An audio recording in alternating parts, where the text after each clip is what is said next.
नमस्कार दोस्तों, स्वागत है एक नई कहानी में। हमारी आज की कहानी है दानापुर रेल मंडल की। वर्षों पुरानी घटना है। दानापुर रेल मंडल में एक धज्जड़ और झगड़ालू किस्म का एक कर्मी मोहन सिंह ट्रांसफर होकर आया। उसका तबादला करवाया गया था। वह जहां नियुक्त था वहां सबसे लड़ता झगड़ता रहता था। उसके सहकर्मी और अधिकारी उससे बहुत ही परेशान हो चुके थे। उनकी कई शिकायतों के बाद उसका तबादला किया गया था। दानापुर रेल मंडल के अधिकारियों और कर्मियों को उसके बारे में जानकारी मिल चुकी थी। मोहन सिंह ज्वाइन करने के बाद तुरंत क्वार्टर की मांग करने लगा। कोई क्वार्टर खाली नहीं था। एक क्वार्टर था जो भुतहा माना जाता था, इसलिए कई वर्षों से बंद पड़ा था। रेल मंडल के अधिकारियों ने उसे वही क्वार्टर आवंटित कर दिया। वह बेहिचक उसमें प्रवेश कर गया। उसकी साफ सफाई रंग रोगन करा के आराम से वहां अकेले रहने लगा। पहले ही दिन रात को लकड़ी के चूल्हे पर खाना बनाने लगा। खाना बनाते समय उसके आसपास कुछ पत्थर गिरे। वह चौंका, लेकिन कुछ दिखाई नहीं दिया। वह अपना काम करता रहा। थोड़ी देर बाद फिर कुछ लकड़ी वगैरह गिरी। एक हड्डी भी गिरी। अब उसे गुस्सा आया और चीख कर गाली बकते हुए बोला, कौन है? हिम्मत है तो सामने आओ। तभी ऊपर से एक आदमी का कटा हुआ पांव गिरा। मोहन ने उसे पकड़ा और चूल्हे में झोंक दिया। बोला, अब आओ। वो जोरों से हंसने की आवाज आई और एक आदमी सामने आकर खड़ा हुआ। उसने कहा, वाह बहादुर, तुम बिल्कुल नहीं डरे। लोग तो मेरी आहट से ही कांप जाते हैं। मोहन, क्या चाहते हो? किस लिए ये सब कर रहे हो? वह आदमी कहता है, मुझे तुमसे बहुत जरूरी काम कराना है। तुम हिम्मती हो, इसलिए मुझे विश्वास है कि तुम कर सकते हो। तो मोहन कहता है, मैं क्यों करूं तुम्हारा कोई काम? मुझे इससे क्या फायदा होगा? तुम मेरा काम करोगे तो मैं तुम्हारा एक काम कर दूंगा। तुम जो भी चाहो साथ में कुछ इनाम भी दे दूंगा। क्या मेरा तबादला वापस पुरानी जगह करा सकते हो? बिल्कुल करा दूंगा, वादा करता हूं।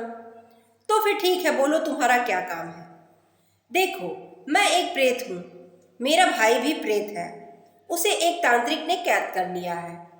वह उसे एक घड़े में बंद कर कल शमशान में ले जाएगा और फिर जमीन में गाड़ कर भस्म कर देगा। फिर वह कभी आजाद नहीं हो सकेगा। तो मैं इससे तुम्हारी क्या मदद कर सकता हूं? तुम अगर घड़ा को तोड़ दोगे तो वह आजाद हो जाएगा। यह काम तुम कर लो तो बताओ। तांत्रिक के बंधन के कारण कोई प्रेत यह काम नहीं कर सकता था।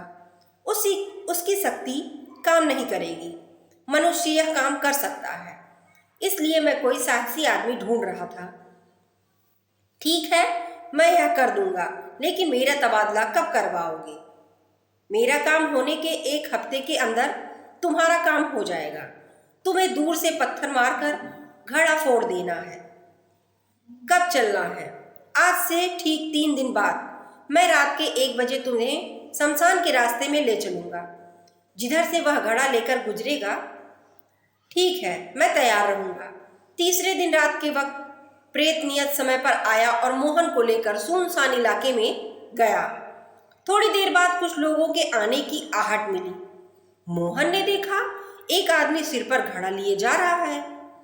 प्रेत ने इशारा किया। उसने जेब से पत्थर निकाला और निशाना लगाकर जोर से घड़े पे दे मारा। निशाना बहुत सटीक बैठा और घड़ा फूट गया। जोरों के अट्टहास के साथ एक रोशनी सी उड़ती हुई हवा में दिखाई दी। प्रेत ने खुश होकर मोहन से कहा, धन्यवाद, तुमने मेरे भाई को आजाद करा दिया। अब मैं तुरंत तुम्हारा काम करवाऊंगा। तुम्हारे क्वार्टर में कोई भी आकर रहेगा, उसे तंग नहीं करूंगा। तुम जब याद करोगे तुम्हारे पास आ जाऊंगा। अगले दिन रेल मंडल के कार्मिक विभाग के अधिकारी के पास प्रेत पहुंचा और मोहन का तबादला कराने को कहा। अधिकारी ने आनाकानी की कि पूछा, तुम कौन हो? तुम्हारी पैरवी क्यों सुनूं? प्रेत ने कहा कि सोच विचार कर लीजिए, मैं फिर मिलूंगा। इसके बाद वह गायब हो गया। अब अधिकारी हैरान हो गया कि अचानक गायब कैसे हो गया। उसी रात अधिकारी जब अपने क्वार्टर में सोया हुआ था, प्रेत ने उसे झकझोर कर उठाया। वह भौचक रह गया। प्रेत, तुम्हारे घर के दरवाजे खिड़कियां सब बंद हैं, फिर भी मैं अंदर आ गया। इसी तरह चला भी जाऊंगा। समझे मैं कौन हूं? मैं कुछ भी कर सकता हूं। जिंदा रहना चाहते हो तो मेरी बात माननी ही पड़ेगी, मरना चाहते हो तो कोई बात नहीं। मैं अंतिम वार्निंग दे रहा हूं, कल उसका तबादला का ऑर्डर निकाल लेगा, नहीं तो परसों तुम्हारी अर्थी निकलेगी। सोच लो क्या करना है। और वह गायब हो गया। अब अधिकारी मारे भय के कांपने लगा। रात भर नींद नहीं आई। सुबह ऑफिस पहुंचा तो सबसे पहले तबादला का लेटर तैयार कराया। इधर सुबह के वक्त जब मोहन सिंह उठा तो बिस्तर पर 10,000 रुपए की गड्डी दिखाई पड़ी। वह समझ गया कि उसका इनाम है।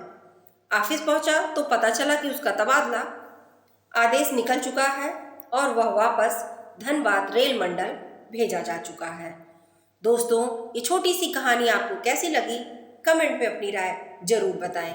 अगर आपको भूत प्रेत पर विश्वास है तो अपनी राय हम तक जरूर पहुंचाएं। धन्यवाद।